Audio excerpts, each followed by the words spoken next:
Muchas gracias por la invitación, rector Polanco, por estar aquí. Es la primera vez que yo vengo al ISRI, del que tengo tantas referencias excelentes, ¿verdad? En particular por los dos amigos que se han citado aquí, tan entrañables, ¿no? Atilio Borón y Frei Beto. Somos muy amigos. Con Beto tenemos esta particularidad de haber escrito ambos un libro de entrevistas con Fidel, y con Atilio porque tenemos muchas ideas en común y una trayectoria también de militancia bastante antigua.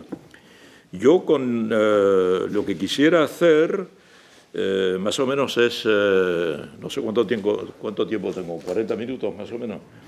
En 40 minutos es hacer un poco una exposición sobre cómo está el mundo de hoy, ¿verdad? Es decir, no hablar del pasado, sino de cómo yo veo la situación geopolítica del mundo, cómo veo yo los principales problemas que está enfrentando el mundo y qué desafíos se están planteando hoy día para la humanidad y, por consiguiente, para cada uno de nosotros. La realidad del mundo de hoy, esencialmente, si hoy llegara un marciano sobre el planeta Tierra y preguntara qué está pasando aquí, la respuesta es, en este momento lo que hay es COVID-19, ¿verdad? Es decir, esto es lo que hay, porque la COVID es, el fenómeno a la vez más generalizado y también más impactante. En el momento en que estamos hablando, estamos cerca de los 65 millones de personas infectadas y 1,5 millones más o menos de muertos. 1,5 millones de muertos. Así que no hay tantos conflictos en el mundo que provoquen 1,5 millones de muertos. Y aún no ha pasado un año. A final de este mes se cumplirá un año desde que China declaró a la OMS que había surgido un virus extraño que no se conocía y que provocaba una enfermedad que se parecía un poco a una suerte de gripe, pero que no había ningún tipo de medicamento o de vacuna capaz de frenarlo. Entonces, este fenómeno evidentemente merece una reflexión. Yo escribí en marzo pasado, en abril, antes de que esto se extendiera, un pequeño ensayo que ustedes pueden leer en Internet, que se llama La pandemia y el sistema mundo.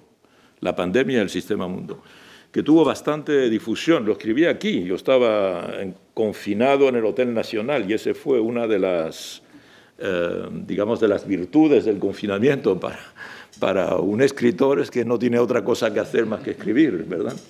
Entonces, globalmente este virus tiene la virtud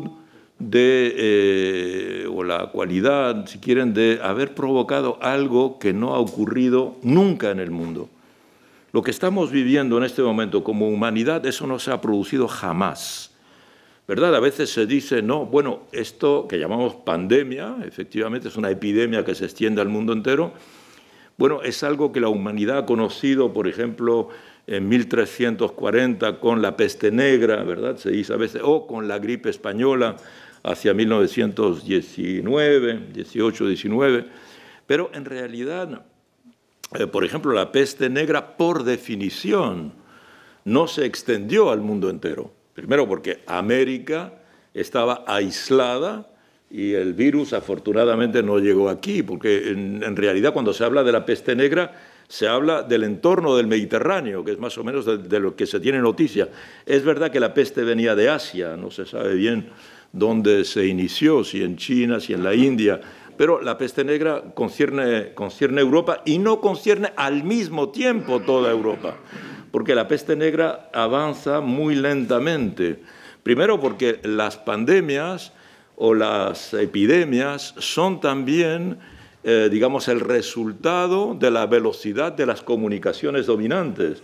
Y en el siglo XIV, cuando se produce la peste negra, evidentemente el virus, como saben, de la peste negra, que no es un virus, sino una especie de vibrión, lo transportaban las pulgas de las ratas. Entonces avanzaba con las ratas, y las ratas sobre todo se desplazaban ya sea en barcos, por eso llegaba por los puertos, ¿verdad?, y luego al ritmo de las carretas o de las carretas de transporte. Por consiguiente, cuando había peste negra en Italia, que la conocemos porque uno de los grandes escritores de la literatura universal, Boccaccio, deja un testimonio de eso en un libro que todo el mundo conoce, ¿verdad?, el Decamerón. Entonces, bueno, pues entonces sabemos que está ahí, pero en el momento que está la peste en Florencia, no está en España o no está en Francia, y cuando esté en Francia ya no estará en Italia, etc. Lo que sí sabemos es que la mortalidad fue muy brutal, porque se piensa que en el siglo XIV la peste negra provocó la muerte de 40–50% de la población europea. Eso evidentemente es muy masivo, no es el caso de este virus. Pero, digamos, no era general. Igual pasó con la gripe española. La gripe española se extendió, pero como no se identificó como una enfermedad específica, ¿verdad?, en realidad la gente tenía una especie de gripe, de coriza, y tal, se moría, pero no estaba contabilizado como una gripe que se llamó española por error. Ustedes saben que esa gripe se inició en Kansas, en Estados Unidos. Y son los soldados americanos que llegan en 1917 para incorporarse a la alianza contra la alianza franco-británica contra Alemania, los que traen ese virus y que se extiende primero entre las tropas y luego entre la población civil. Como era la guerra y las informaciones estaban censuradas, la única prensa que habló de que había un misterioso virus, de que la gente se moría de algo que no era la guerra, era la prensa española, que España no participaba en la guerra. Entonces la gente empezó a decir esa peste de la que habla la prensa española. Y de ahí salió lo de la gripe española, ¿verdad?, que España fue afectada como lo fue todo el mundo en este caso, prácticamente el mundo, aunque no sabemos muy bien, repito, porque no se identificó. Hoy pensamos que la gripe española provocó más muertos que la Primera Guerra Mundial, o sea, algo así como 20 o 30 millones de muertos, ¿eh? En cambio, esto sí que es una pandemia de un contagio muy brutal. Yo no solo escribí ese ensayo que se llama La pandemia y el sistema mundo, sino que después, el mes siguiente, durante siempre este confinamiento que duró 2 meses, escribí un segundo ensayo que era cómo el virus se había introducido en los cruceros y qué pasó a bordo de los cruceros con el virus. Lo que me interesaba era cómo se transforma una nave que es como un islote paradisíaco y de placer en una nave maldita e infernal, ¿verdad? Cómo se pasa del cielo al infierno en el mismo sitio, ¿eh? Y entonces conté la historia, lo pueden encontrar en Internet también, de un crucero americano-holandés que se llama el Zaandam, Z-A-A-D-A-N, es el nombre de una ciudad, está enfrente de Ámsterdam, se llama el Zaandam. Y entonces yo conté la historia de este crucero maldito, ¿verdad?, que sale de Buenos Aires el 15 de marzo y va a dar la vuelta por el Estrecho de Magallanes, se va a acercar a la Antártida en el proyecto Estrecho de Magallanes y va a ir hasta cerca de Valparaíso, a una ciudad que se llama San Antonio, en Chile, que es un puerto de cruceros, que en realidad está cerca de Valparaíso.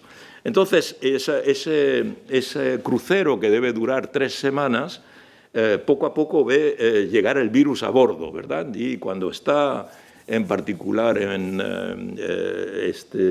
el Estrecho de Magallanes es cuando ya llega el virus. Pero lo que quiero decir es que este virus se declaró, decíamos antes, a final de diciembre del 2019, pero ya cuando los primeros viajeros suben a bordo del Zaandam, y son viajeros, casi todos ellos son, hay algunos latinoamericanos, pero muy pocos, casi todos ellos son canadienses o alemanes, estadounidenses, franceses.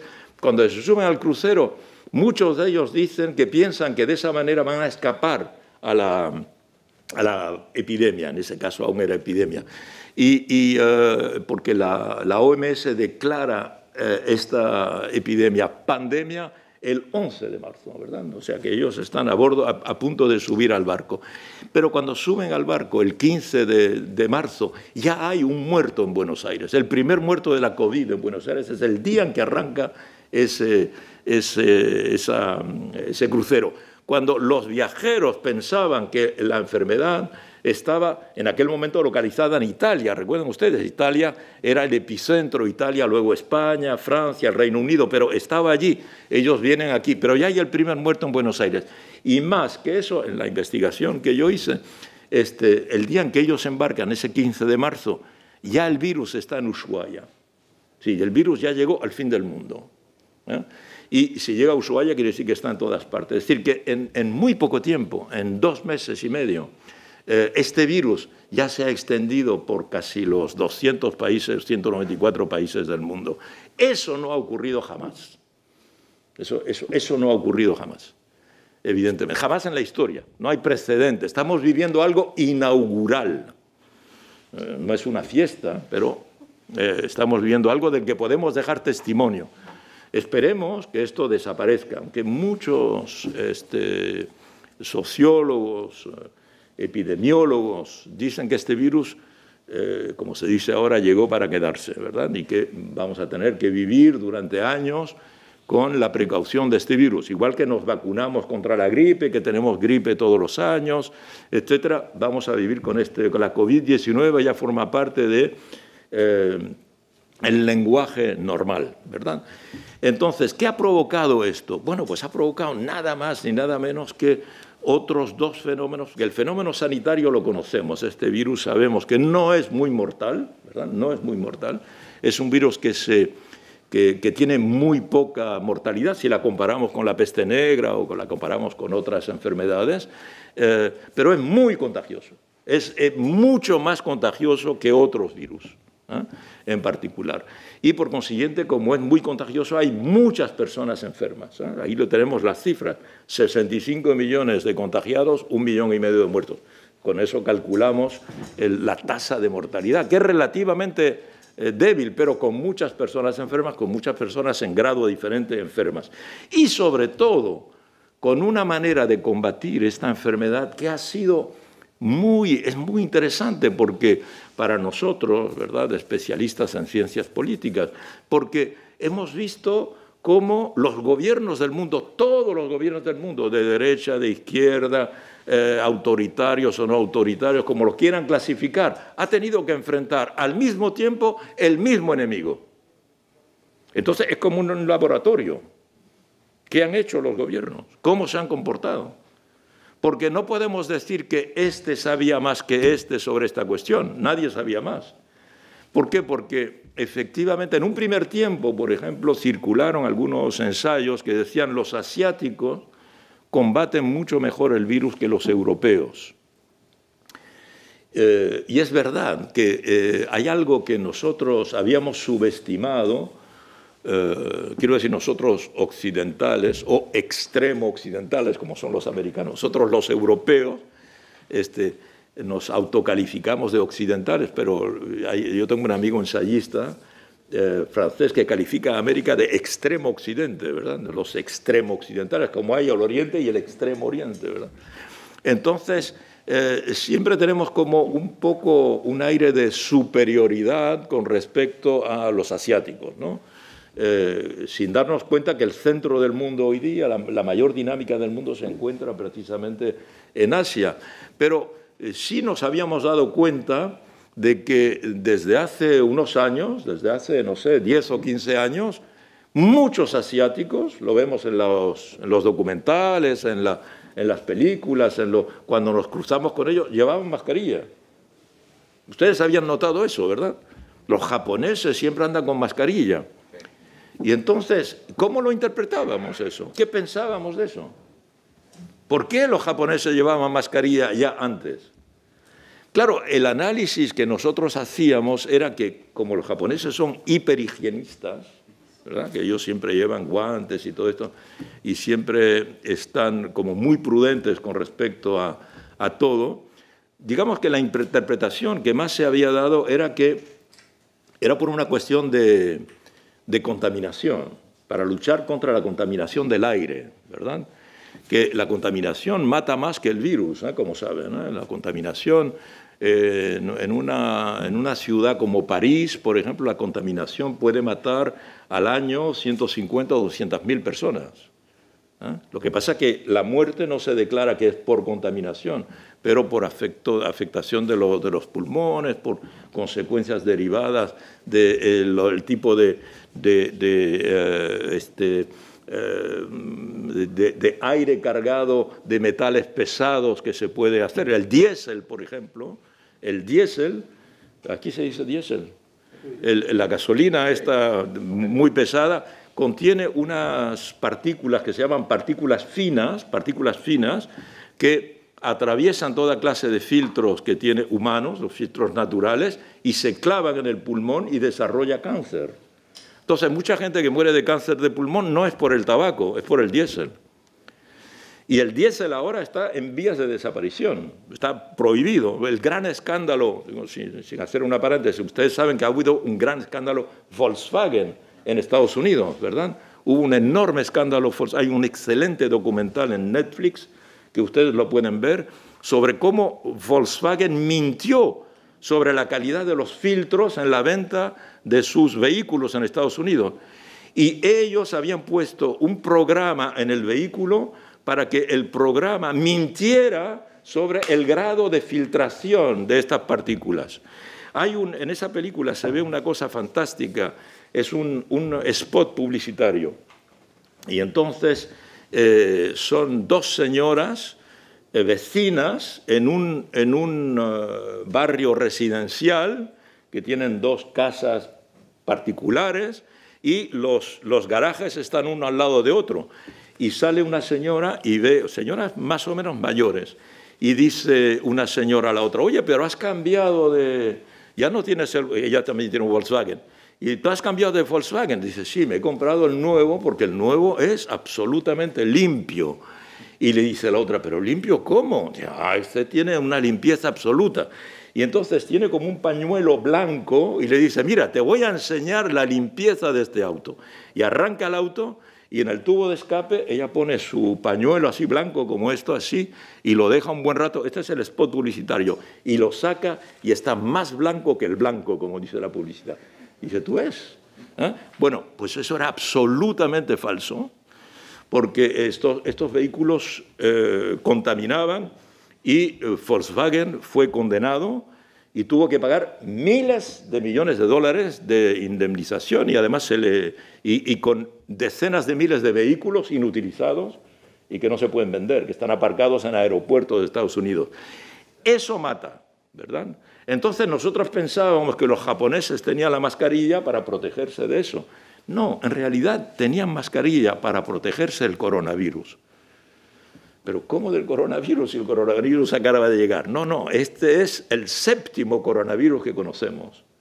Desde principios del siglo XX ya ha habido otras 2 epidemias, además de provocadas por coronavirus.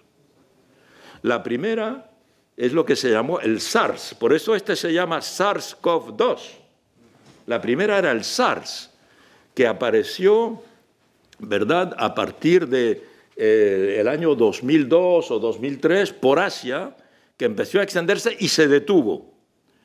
Los países asiáticos consiguieron detenerla, ¿verdad?, sin encontrar vacuna tampoco. Entonces ahí la gente empezó a protegerse y empezó a tener, estoy diciendo que esto se va a quedar. E igual que ahora los asiáticos llevan siempre mascarilla, es posible que nosotros, aunque llegue la vacuna el año próximo, espero que sea cubana la vacuna, ¿verdad? La soberana, la célebre soberana. Pero aunque llegue la vacuna, el virus va a estar por ahí. Y la vacuna, como sabes, en 2 veces y no es efectiva más después de 42 días y no sabemos si habrá que hacerla cada año. Porque ahora nos vacunamos contra la gripe y tenemos que vacunarnos todos los años, porque el virus de la gripe cambia. Y este virus, que por el momento se extiende fácilmente, como se extiende fácilmente, el virus dice, soy muy bueno, porque consigo meterme en los cuerpos y no me resisten. Pero si los cuerpos empiezan a resistir, ¿qué va a pasar? Que el virus va a mutar. Va a decir, ya no consigo entrar de esta manera, voy a entrar de esta otra. Recuerden que un virus es un ser extraño que no es ni vivo ni muerto. El virus es un ser que no podemos definir como virus vivo o ser vivo. No es un ser vivo porque no puede reproducirse por sí mismo. Y no es un ser muerto porque consigue reproducirse utilizando un organismo que parasita, en este caso el nuestro, que son virus humanos, venidos de animales. Entonces, primero hubo el SARS y luego hubo el MERS, que apareció primero en Oriente Próximo, transmitido por los camellos, y se fue hacia Asia. Ninguno llegó aquí. Entonces, al principio nos decían, no, en Asia lo han combatido mucho mejor, al SARS-CoV-2, porque con tecnologías, con las nuevas tecnologías, con los teléfonos, la gente sabe, por ejemplo, si yo tengo una aplicación que me dice, por ejemplo, automáticamente cuáles son los teléfonos que están aquí, de todos nosotros, con la identidad, ¿verdad? Si alguien mañana, pasado, antepasado, en los 5 próximos días aquí desarrolla la COVID, el teléfono me va a decir, oye, estuviste en una sala donde una persona tenía COVID, o estuviste en un tranvía donde había la COVID, estuviste en el metro donde había COVID, estuviste en un cine donde había COVID, estuviste en el teatro donde había COVID, estuviste en una oficina donde había COVID. Eso los coreanos lo han desarrollado mucho a partir de esa base. Y por consiguiente ya todos podemos aislarnos, etcétera, ¿no? Se parte de ese principio. Pero en realidad no fue así, porque esa tecnología se puso mucho después. La COVID se ha combatido con métodos medievales. Se ha combatido únicamente aislando a la gente. Aislando a la gente, como se hacía en la Edad Media, cortando una ciudad de otra, cortando una provincia de otra, cortando carreteras para aislar, obligando a la gente a quedarse en su casa. O bien con las mascarillas, que evidentemente en la Edad Media no se ponían, aunque algunos tenían, los médicos, recuerdan que tenían como unas máscaras que parecían pájaros, parecían pingüinos, ¿verdad?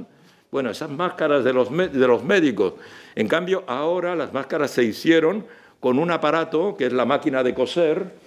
La máquina de coser es un invento inglés de 1870, ¿verdad? No es nada futurista ni nada que tiene que ver con la informática, ¿verdad? Y también con el jabón para desinfectarse las manos. ¿Quién inventó el jabón? El jabón lo inventaron los romanos, ¿verdad? Lo inventan los romanos a partir de, sobre todo en la región de Marsella. Y entonces, son cosas antiguas. El aislamiento, la mascarilla hecha con la máquina de coser y el jabón que viene desde los romanos, y sabemos que el jabón que posee sosa mata a los gérmenes. Y eso se sabe antes mismo de que se descubrieran que había gérmenes. Entonces, lo que ha quedado es el aislamiento.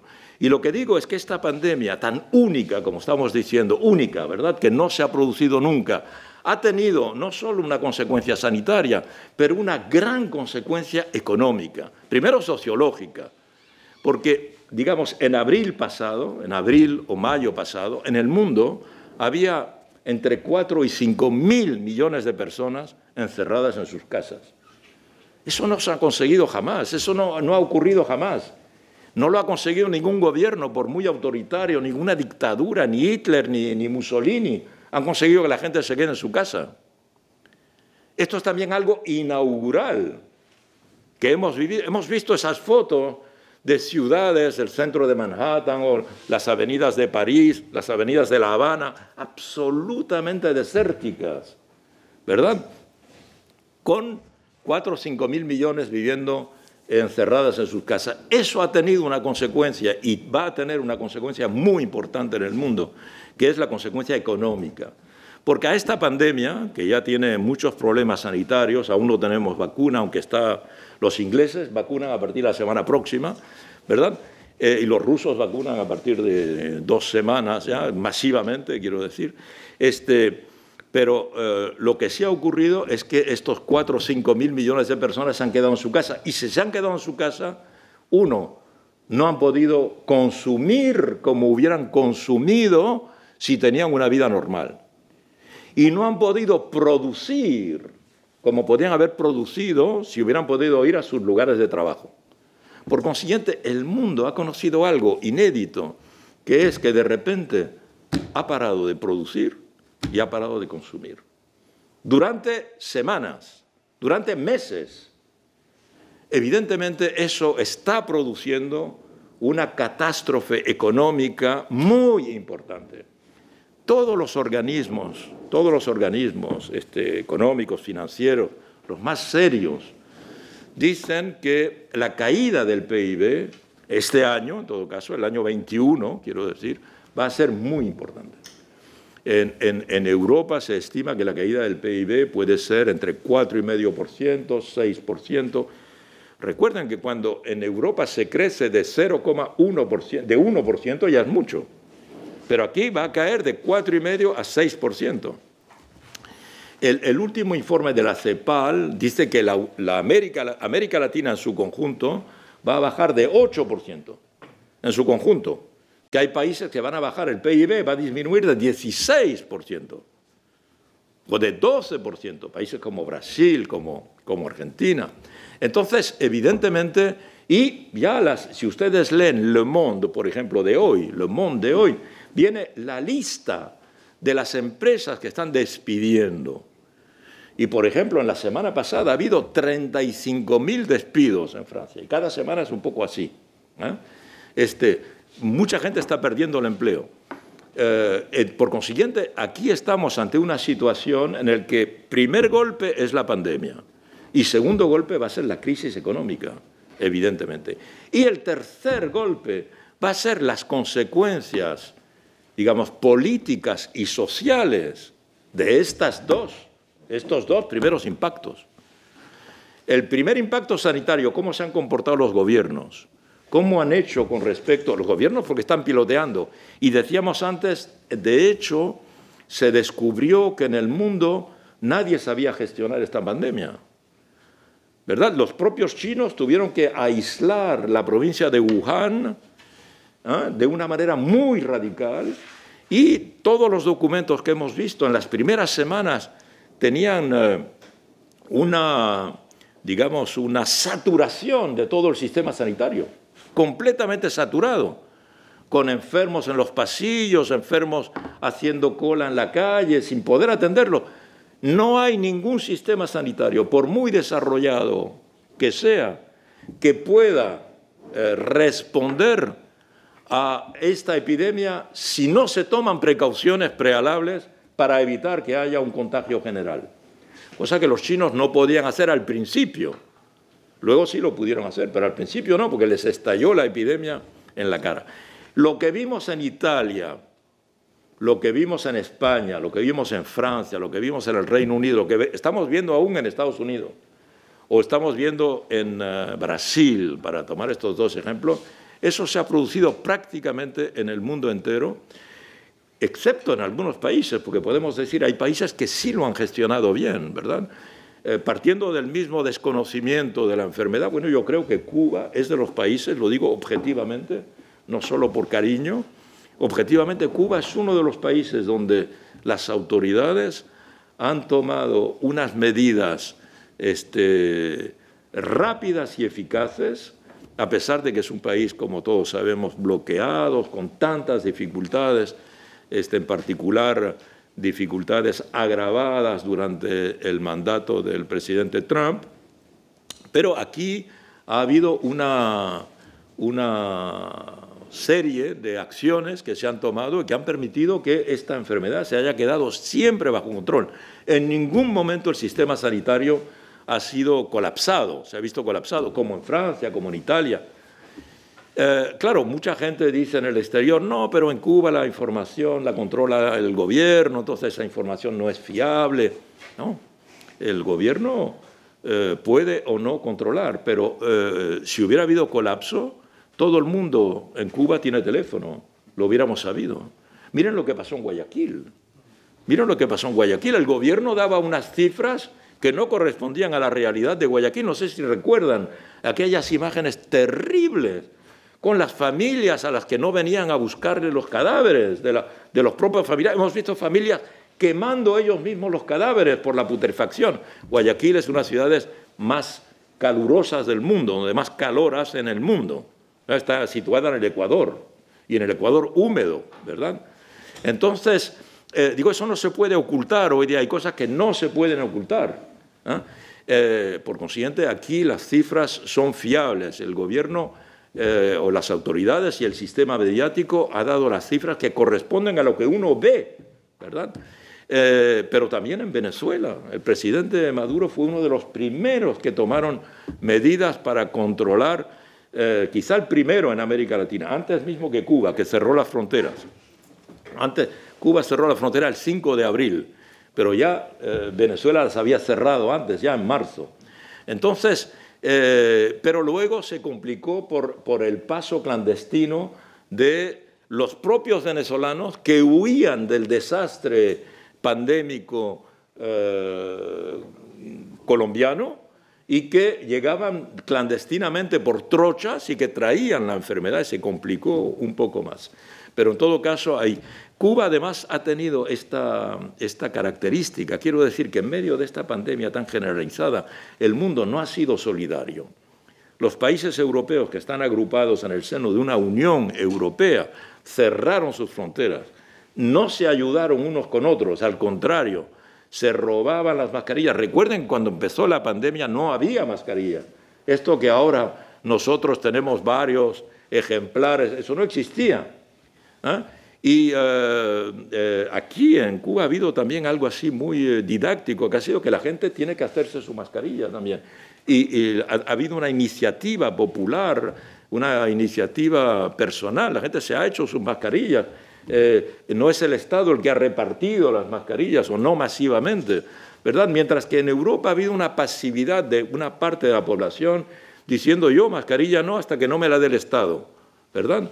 Y entonces los estados estaban buscando mascarillas que solo se fabricaban en China. Así se descubrió que había también una pérdida de autonomía sanitaria, que Europa no fabricaba medicamentos, que Europa no fabricaba mascarillas. Hay ahora como una toma de conciencia de que la soberanía nacional también es soberanía sanitaria, ¿verdad? Entonces no hubo esta solidaridad. Y Cuba ha sido quizá el único país, ha habido alguna ayuda rusa, alguna ayuda china, pero el único país que ha enviado brigadas médicas, brigadas de sanitarios con médicos, con enfermeros, enfermeras, a unos 50 países es Cuba, sin desguarnecer el Frente Nacional. No hay otro ejemplo en el mundo. Es bastante insólito que sea un país pequeñito, un país asediado, el que haya dado muestra de esta solidaridad. Y que esta solidaridad y este ejemplo, porque ha ayudado a países como Italia o Francia, por ejemplo, aquí en las Antillas, Andorra, etcétera, ¿no? Pero que este ejemplo no esté más valorizado en el mundo, ¿verdad? Ha habido como, encuentro por mi parte, que ha habido como una pequeña injusticia en ese sentido mediático, ¿no?, de la palabra. Entonces, el mundo ha carecido de solidaridad, ha carecido de dirección. No ha habido, en el peor momento de la pandemia, la OMS no era respetada. ¿Quién oyó hablar de Naciones Unidas dirigiendo la lucha contra la campaña?, etcétera. Entonces, eso nos da una idea de lo que es la gobernabilidad internacional, de la que mucho se habla. ¿Qué es la gobernabilidad internacional? Cuando la humanidad entera se ve atacada por un enemigo, por un alien. ¿Qué ocurriría en este planeta si nos atacaran los marcianos? Pues más o menos lo que ha ocurrido con el virus, ¿no? Es igual, ¿verdad? En la ciencia ficción a veces Nos atacan los marcianos, claro, quien responden en las películas de ciencia ficción son los americanos, como si fuera la humanidad, ¿verdad? Pero los americanos, por ejemplo, otra consecuencia muy importante desde el punto de vista geopolítico, es la primera vez desde que los Estados Unidos ejercen una hegemonía mundial, que no hace tanto tiempo. Los Estados Unidos entran digamos, en la política internacional en 1917, precisamente, ¿verdad? De manera, ya lo habían hecho cuando intervinieron en Cuba, en 1898, y también cuando conquistaron las islas Hawái, por la misma época, un poquito antes quizá. Entonces, eso ya se veía que era un imperio en expansión, ¿verdad? Pero en 1917, del que hablábamos antes, cuando intervienen en Europa, ahí toman el mando, o ahí aparecen como uno de las grandes potencias. Los Estados Unidos no eran grande potencia hasta ese momento. Recuerden que el mundo estaba hasta entonces, desde 1815, dominado por el Reino Unido, por Gran Bretaña, que era la primera potencia mundial. Y esta primera potencia mundial no podía soportar que un Estado del continente europeo ejerciera una influencia o una dominación de cualquier modo posible sobre el continente. Por eso hay la Primera Guerra Mundial. Es Inglaterra, en realidad es Inglaterra contra Alemania, porque Alemania quería desarrollar una flota, una armada muy importante. Y los ingleses, los británicos han controlado el mundo durante más de un siglo únicamente controlando los mares. Entonces, los Estados Unidos intervienen en 1917, pero no se instalan como primera potencia mundial más que en 1945, cuando ganan la Segunda Guerra Mundial con la Unión Soviética. Ahí está la Guerra Fría. Y luego, cuando desaparece la Unión Soviética, se quedan como primera potencia mundial. Es la primera vez, desde que ellos son potencia o potencia mundial, que no ayudan a sus aliados atacados por un enemigo feroz, el SARS-CoV-2. La primera vez que los Estados Unidos no le mandan a su principal aliado, pongamos el Reino Unido, una mascarilla. O que no le mandan un medicamento cualquiera, aunque sea para ayudar al organismo a combatir la enfermedad. O que no envían un equipo médico fuera. Ellos que tanto presumen de tener brigadas de intervención, tienen barcos de la Marina de Guerra estadounidense transformados en barcos hospital con la Cruz Roja. ¿Dónde estaba el gran barco hospital de los Estados Unidos cuando la COVID? ¿Alguien recuerda dónde estaba? En Manhattan. En Manhattan estaba. En Manhattan. Porque no hay en Nueva York, porque no había manera de combatirlo. Ellos mismos no han sabido ayudarse. Esto pone en crisis, digamos, el liderazgo de Estados Unidos. Porque ningún aliado de Estados Unidos, no hablo de los enemigos de los Estados Unidos, pero los aliados de Estados Unidos no han podido recibir por parte de los Estados Unidos la ayuda que podían esperar por ser aliados de la primera potencia mundial, ¿verdad? También esto, no cabe duda, que ha pesado en la derrota de Trump. En esta derrota de Trump que merece reflexión. Me imagino que aquí han ustedes trabajado bastante. Es una derrota relativa, ¿no? Porque ha obtenido casi 75 millones de votos, es decir, más votos que cuando ganó la elección la última vez. Pero Biden ha obtenido más, que ha obtenido como 79 millones de votos. Y una parte de la movilización demócrata no se ha hecho en favor de Biden, se ha hecho contra Trump. La elección de Biden es una elección en parte, yo creo que hay menos gente que ha votado por el programa de Biden, que no se conoce muy bien, que sobre todo contra Trump, que se vaya este señor. Y en particular lo de la pandemia ha tenido evidentemente una sanción. Igual que las elecciones municipales en Brasil han sancionado a Bolsonaro, ¿verdad? Que es otro Trump, el Trump ecuatorial, ¿no? O tropical, como le llaman. Entonces, la pandemia, primero, la pandemia impacto que merece reflexión desde el punto de vista geopolítico. También porque, abro aquí una pequeñita paréntesis, porque algunos países lo han hecho muy bien. Aquí hemos citado dos, porque son países que conocemos un poco, pero también Vietnam lo ha hecho muy bien. Vietnam prácticamente no ha tenido víctimas de la pandemia. Ha tenido ahora cuando se ha abierto y que la gente ha venido, ¿verdad? Pero Nueva Zelanda lo ha hecho muy bien. Nueva Zelanda está expuesto como precisamente uno de los países que mejor lo ha hecho. O Islandia también lo ha hecho muy bien.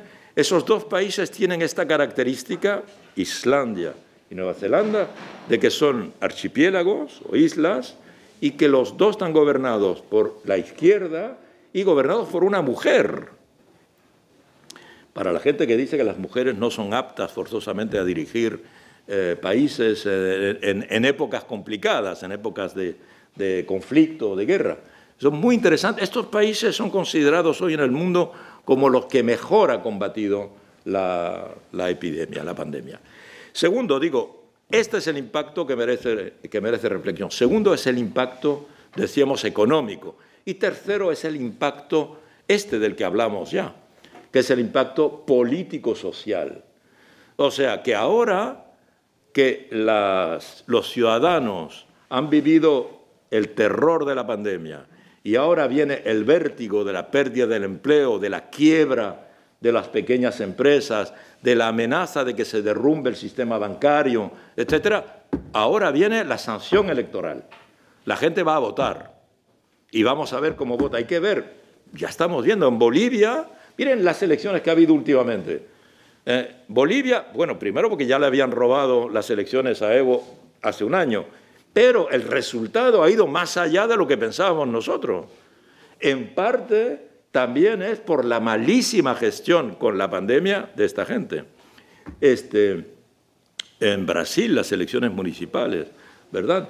Lo que está pasando en Guatemala, donde han quemado el Congreso, lo que está pasando en Chile, donde ha habido la voluntad de... Lo que ha pasado en Perú. El Perú es el país que tiene la mayor tasa de mortalidad por la COVID en el mundo. No es casualidad que la sociedad se haya levantado de un golpe.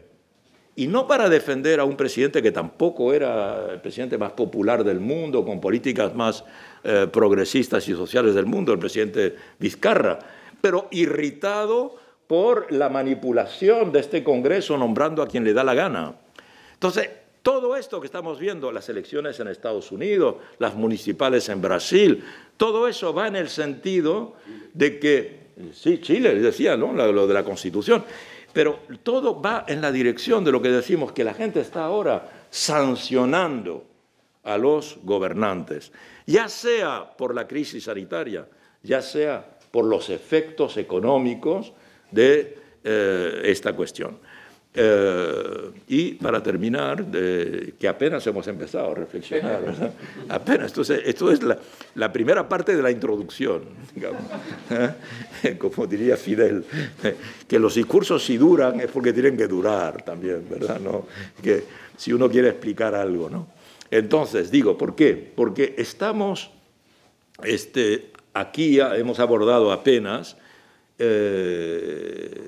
digamos, la crisis principal que vive el planeta. Yo decía antes, ¿qué es lo que está pasando en este planeta? COVID.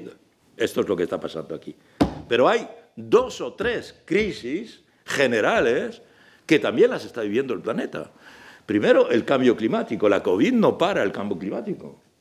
El cambio climático está ahí. El malecón cada día está más sumergido por el mar. El día menos pensado, La Habana se ve recubierta la mitad de La Habana por el mar. No, eso no es casualidad, eso es el cambio climático. Lo que acaba de ocurrir en Honduras, los comentaristas dicen que Honduras recula, retrocede de 20 años por los efectos de ETA y Iota, que no ha ocurrido nunca, que haya huracanes de esa intensidad. Este año 2020 acaba de ser declarado como el tercer año más cálido de la historia. Se están derritiendo los polos, se derrite el hielo de Groenlandia. Islandia, dice hoy la prensa, hablo de hoy, Dice hoy la prensa que Islandia está perdiendo sus glaciares. Sí, están desapareciendo decenas de especies animales todos los días, todos los días. Por consiguiente, hay una urgencia climática, y el mundo no hace gran cosa. Trump denunció el Tratado de París, aunque Biden anuncia que sí lo va a reconocer. Esta urgencia climática es el problema número uno de larga duración que tiene el mundo. No tiene otro. Este es el principal, porque condiciona a todos los demás, ricos y pobres. Cuando desaparezca, cuando no haya agua. Miren, aquí en Guadalupe, estoy leyendo en la prensa francesa, en Guadalupe, hay una especie de insurrección popular, porque no hay agua en el chorro, en el grifo, porque cortan el agua todos los días de la semana, de la sequía que hay. Si Cuba no hubiera construido sus embalses, aunque ha llovido bastante este año, pero la lluvia que cae y que se va al mar no sirve cuando llegan los meses de sequía. Todo el Caribe está amenazado de sequía. Entonces, ese es un tema muy importante que va a condicionar las relaciones internacionales, está ya condicionando las relaciones internacionales. Y si no se consigue reducir ese aumento de 2 grados de aquí a final del siglo XXI, pues una parte evidente de la sociedad va a tener muchos problemas. ¿Qué problemas? Bueno, pues es el tercer problema del que quiero hablar. Primero, la pandemia. Segundo, la crisis climática. Tercero, las grandes migraciones. Lo que caracteriza al mundo de hoy es esa puesta en marcha de millones de personas que caminan como en épocas bíblicas, que se están moviendo. En cierta medida, Cuba no participa de eso por razones que tienen que ver con la situación internacional. Porque aquí no hay minorías, aquí no hay inmigrantes, hay más bien emigrantes. Y Cuba, el conocimiento que tiene es porque hay gente fuera, porque hay una comunidad cubana en el exterior, que se calcula un poco más de 1 millón de personas, ¿verdad?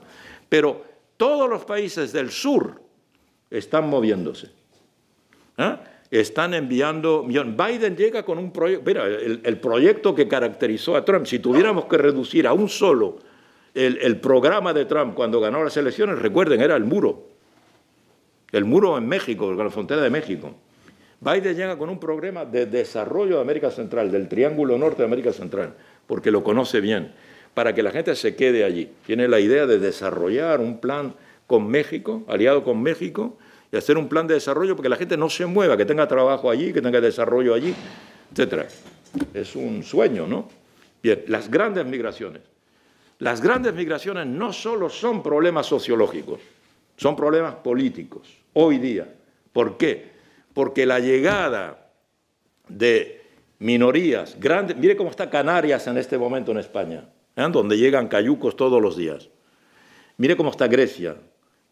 Entonces, la llegada, por ejemplo, a Europa de inmigrantes africanos está creando un auge de los partidos racistas, de los partidos xenófobos, de los partidos antiinmigrantes, y toda Europa se está caracterizando por la subida de los partidos de derecha. ¿Por qué suben los partidos de derecha? Por los migrantes.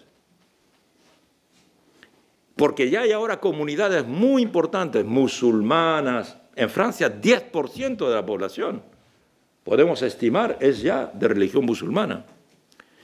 Y por muy generoso que se sea, no hay que ocultar el problema, ninguna sociedad acepta que llegue otra sociedad y que se incruste en su seno. Es muy complicado que nadie crea que eso se resuelve con palabras, porque eso es convivir, trabajo, sentimientos, etc. Romeo y Julieta es una vieja historia. Entonces, por consiguiente, esto no es fácil de resolver y la subida de la derecha es una característica. Trump es el resultado de eso. Y ya hemos dicho que el trumpismo no se disuelve en una elección, que tiene 74 millones de votantes y va a ser líder de ese movimiento. Y mire cómo está la gente armada por la calle, y mire lo que pasó con George Floyd, y la cuestión del racismo es ahora central en muchas sociedades. Algunas lo ven, otras no lo quieren ver. Eso está siendo determinante. Y esto es causa de este movimiento que tiene que ver con lo social, con lo climático. ¿Por qué huye la gente? Bueno, porque ya no se pueden cultivar los campos, porque no hay agua. ¿Verdad? Por la dominación, evidentemente, por las desigualdades, pero no hay agua. Y quiero terminar con una última consideración que muy pocas veces aparece en las reflexiones sobre geopolítica, que es lo que yo llamo las consecuencias,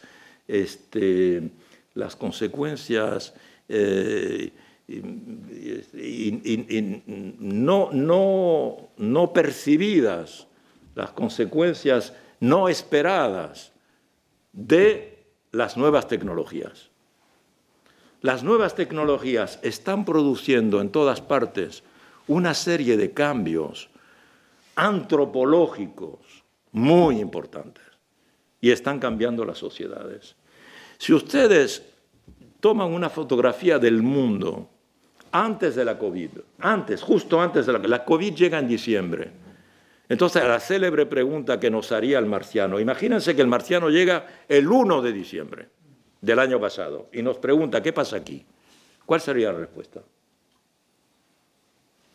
Tendríamos que decir, aquí lo que pasa es que hay decenas de países donde las sociedades están protestando.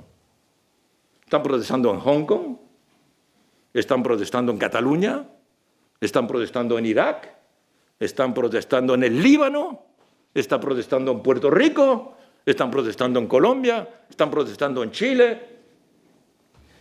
Y así podríamos seguir en Costa Rica. ¿Qué es lo que estaba pasando al final del año 2019? ¿Por qué todas las sociedades estaban planteándose? En Puerto Rico, por primera vez en la historia, tumbaron al gobernador. ¿Te recuerdan? Y es un país pacífico que pocas veces se manifiesta. Entonces, y en Chile ahí empezó. ¿Recuerdan? En Chile empezó porque aumentaron el metro, el precio del ticket de metro de 20 céntimos. Y en el Líbano empezó porque quisieron poner una tasa pequeñita también, de 10 céntimos, al uso de WhatsApp, que es gratuito. O sea que no fue por eso, fue porque había otra cosa que pasaba en la sociedad, evidentemente, porque esa es la chispa que prende fuego a la pradera, pero la pradera ya está seca. ¿Y por qué se secó la pradera? Esa es la pregunta.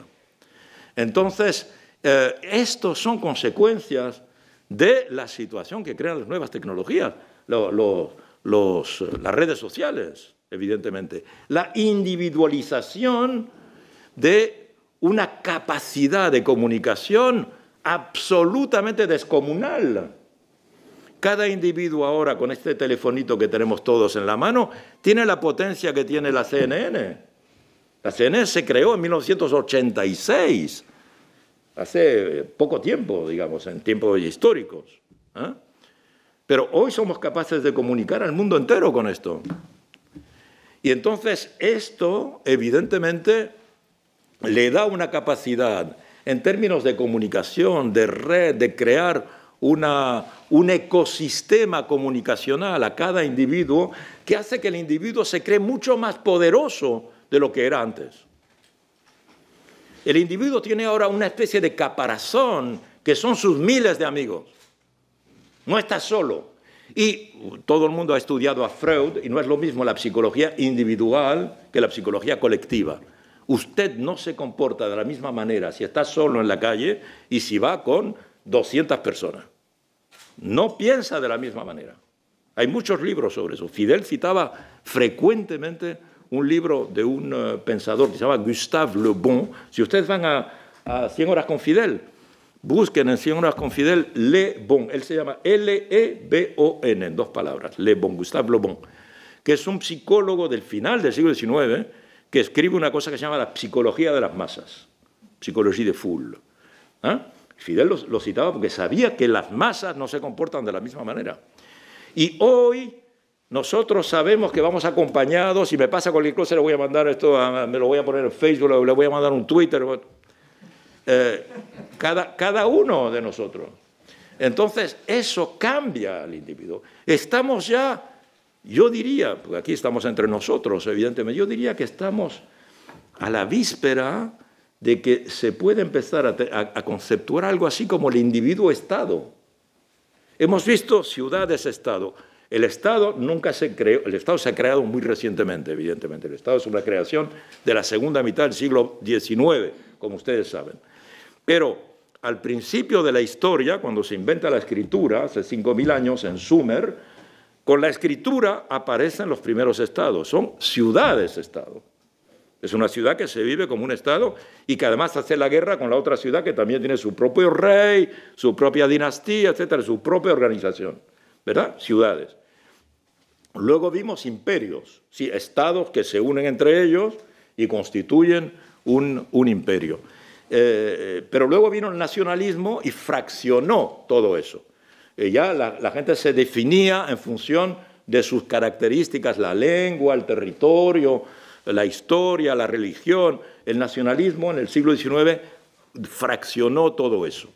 Luego vino esta concepción de que lo tenía que unir es digamos, la clase social, ¿verdad? Dos clases, proletariado y burguesía, que en definitiva había un internacionalismo y cuando era proletario, pues la idea era que el mundo entero, los proletarios del mundo entero debían unirse. Esta es la idea, crear una sola internacional, como dice la internacional. Hoy estamos ante, digamos, el espejismo para mucha gente. Hay gente que puede pensar que finalmente yo lo que necesito en la vida es esto. Porque con esto tengo todo.